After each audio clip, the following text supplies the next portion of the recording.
Ladies and gentlemen, students, it is with great pleasure and with deep honor that I introduce the President of the United States.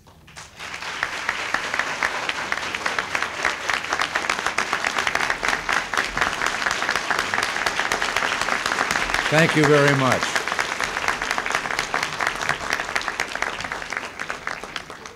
Thank you all very much.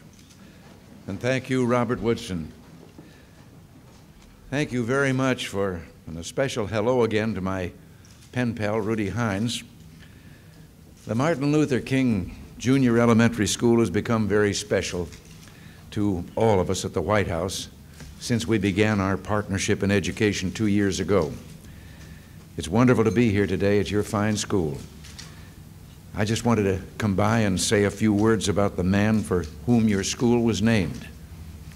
I have a hunch we can all learn a few things from his life and the things that he believed in and fought for, just as Mr. Woodson has told us already. I can't help but feel there are some lessons we can all remember together. You all know the facts of Martin Luther King Jr.'s life. He was born in Atlanta on this day, January 15th, 1929. That was 57 years ago. His mother's maiden name was Alberta Christine Williams.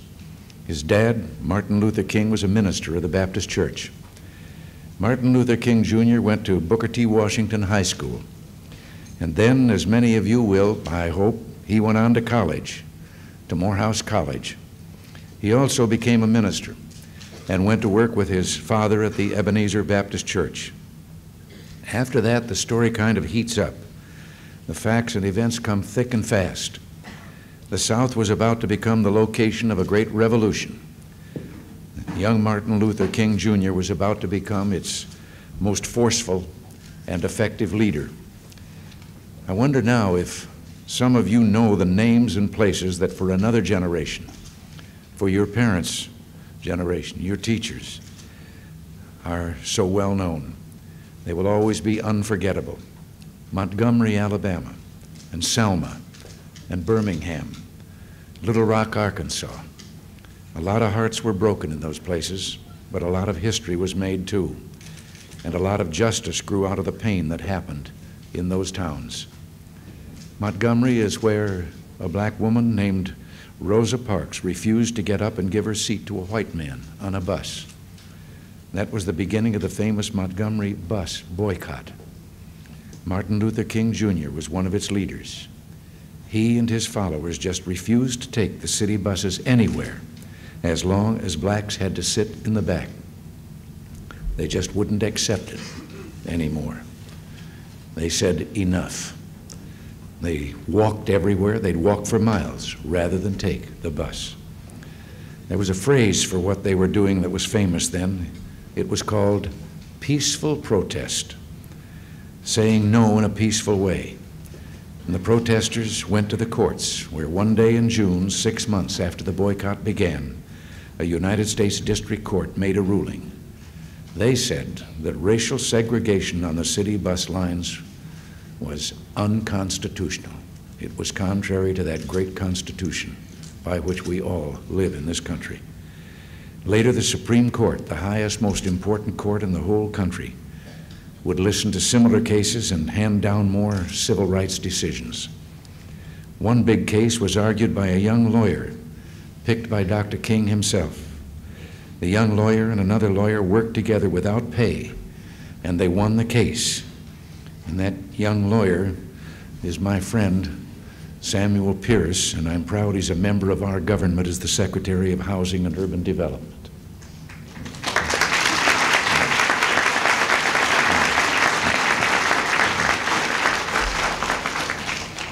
Martin Luther King Jr.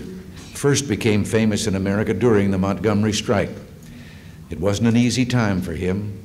A bomb was thrown on the porch of his house, and it was only a matter of luck that no one was hurt. A crowd gathered, and the people were angry. And Dr. King came out and stood amid the broken glass and said some great words. He said, "We cannot solve this problem through violence. We must love our white brothers. We must make them know that we love them. Jesus still cries out across the centuries, love your enemies. And that is what we must live by. We must meet hate with love. Martin Luther King Jr. pursued progress all over the country in freedom marches and on freedom rides, in speeches and demonstrations, at the pulpit and in private conversation. He was a much loved, and it's sad to say at that time, much hated. But I think it's true that those who loved him and those who hated him were pretty much united in agreement on this. Martin Luther King Jr. was right to insist that the civil rights movement be non-violent, and he was brave. Your teachers won't approve of my using the word I'm going to use now, but I have to. It's the best word for it. It takes a lot of guts not to hit back when someone is hitting you, and he had that kind of guts. I hope that's something you'll be able to emulate in your lives. And if you can emulate another thing about Martin Luther King Jr., I would hope it would be his passion. He felt so strongly about things. He really cared. He really felt the injustice he talked about, and he really felt the dreams that he shared. You could see it in his words, in the way he used them. We've all been hearing a lot of quotations from Dr. King the past few days, and I suppose the most famous is, "I have a dream." But the one I think of sometimes, the one that really shook you up in the days after his death, was the speech he gave at his home church, the Ebenezer Baptist, on February 4th, 1968, just 2 months before he was shot. Perhaps you know that in those days before he died, he seemed to have a sense, a strange sense that the shadows were lengthening and that he didn't have long. And in his speeches, he seemed to be saying goodbye. And in this speech at the Ebenezer Baptist Church, he said, "Every now and then I think about my own death, and I think about my own funeral. I don't want a long funeral. And if you get somebody to deliver the eulogy, tell them not to talk too long. Just say that I was a drum major for justice." You know what a drum major is. It's the fellow that leads the band. He said that I was a drum major for righteousness, and all of the other shallow things will not matter. I won't have any money to leave behind. I won't have the fine and luxurious things of life to leave behind. But I just want to leave a committed life behind. Well, those are great words. I want to leave a committed life behind. I want my life to have meaning. I want it to be a statement. That's a wonderful way to feel. In fact, I think it's the only way to feel. Our country is different and better because that was his attitude. And that's not just a phrase. Our country is different and better. That's a literal truth. Our country is different because Martin Luther King Jr. made it better by the way he lived his life. And that's why Dr. King's birthday is now a national holiday for everyone in the country, because his contributions benefited all Americans. And that gets me to my almost last point. It's something I've been thinking a lot about recently, and I wanted to share it with you. It is this. The civil rights workers of the 1950s and 60s, long before you were born, they won their great battle because America had a conscience that they could appeal to. Now, you know what a conscience is. That's that thing that tells you the difference between right and wrong, and that tries to get you to do right. And you know that bad feeling you get when you've done something wrong. That's conscience too. Well, America had a conscience, and it was a good, strong one. It wouldn't let us hide from the truth, and it wouldn't let us sleep until we all together as a whole country admitted that all people are equal, and that in America there should be no second-class citizens. Our national conscience told us to change and start to be fair, and we listened and changed, and we started to be fair. Ultimately, the great lesson of Martin Luther King Jr.'s life was this. He was a great man who wrested justice from the heart of a great country, And he succeeded because that great country had a heart to be seized. Martin Luther King Jr. really helped make our nation freer. It's not a perfect place. We still have a long way to go. There's unfinished business, and we can't rest until all prejudice is gone forever. But we're a better, freer place, and now it's up to you, as the future grown-ups of America, to use that freedom to make a better life. And how do you make the best use of freedom? Well, you get a good education. When you get a good education, when you study hard and read your books and ask questions, then you can take you anywhere. And you know what I hope? The dream I have for each of you is that one day in the future, when you're all grown up, you'll all come back here and visit on Martin Luther King Jr.'s birthday. And maybe someone up here will be making a speech, and they will introduce the next speaker with the words, "And now the President of the United States." And they'll turn and they'll be pointing at you, because you'll be the president.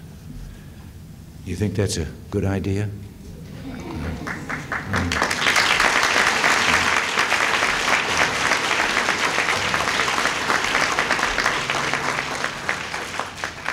Are you going to study? Yes. Going to get good marks? Yes.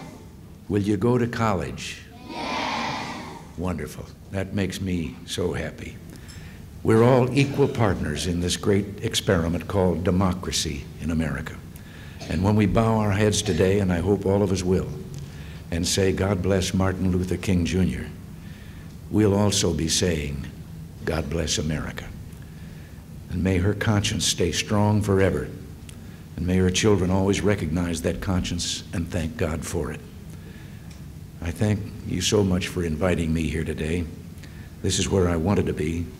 So thank you, my friends, and God bless you all. And now, if you don't mind, I'm just going to take a second. I have to tell you a story, an experience of mine in my youth. I was playing football in a little college in Illinois.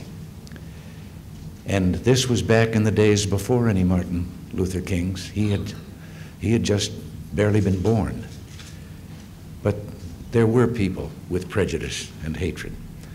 But in our school, we had a young black man who came to school and who I remember, he's departed this world now, but he's probably the closest friend I ever had. And down in the line together, he played center and I played right guard. And in those days, you didn't have an offense and a defense. You played both ways. You stayed in the game till it was over. And he and I became, as I say, the closest of friends down there in the middle of the line where things got rough and tough.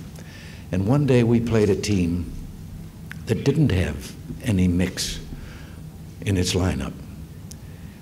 And playing opposite Berkey, his name was Franklin Burkhart, but my nickname for him was Berkey. Playing opposite Berkey was a fellow that was filled with hatred and prejudice. And it was very obvious, and he was very vocal about it when we would line up against each other. He also played dirty against Berkey.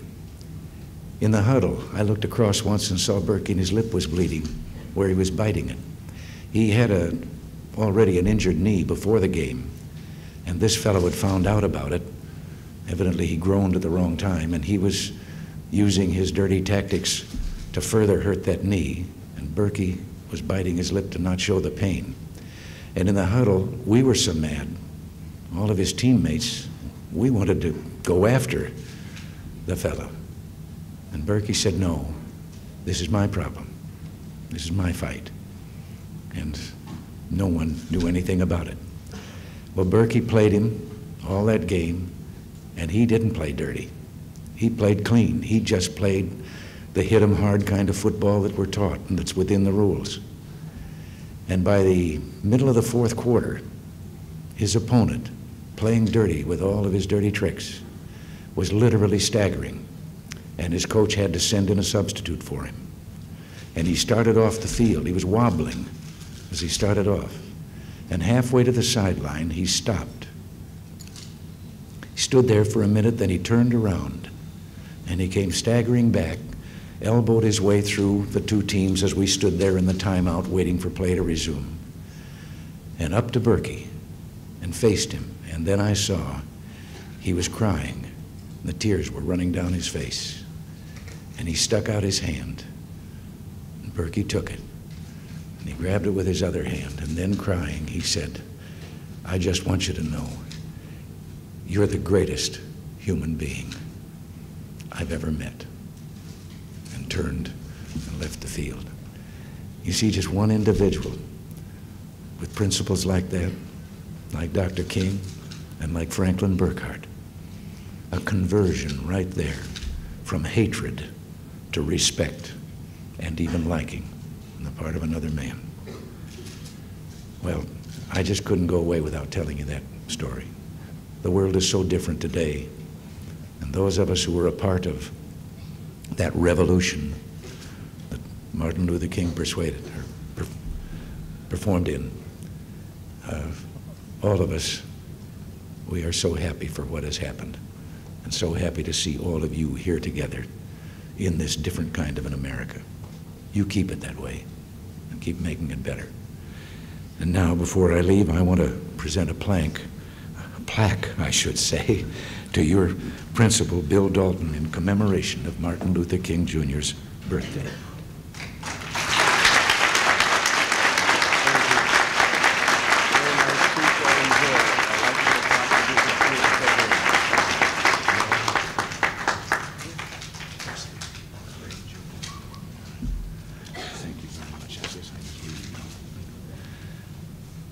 Thank you all again very much.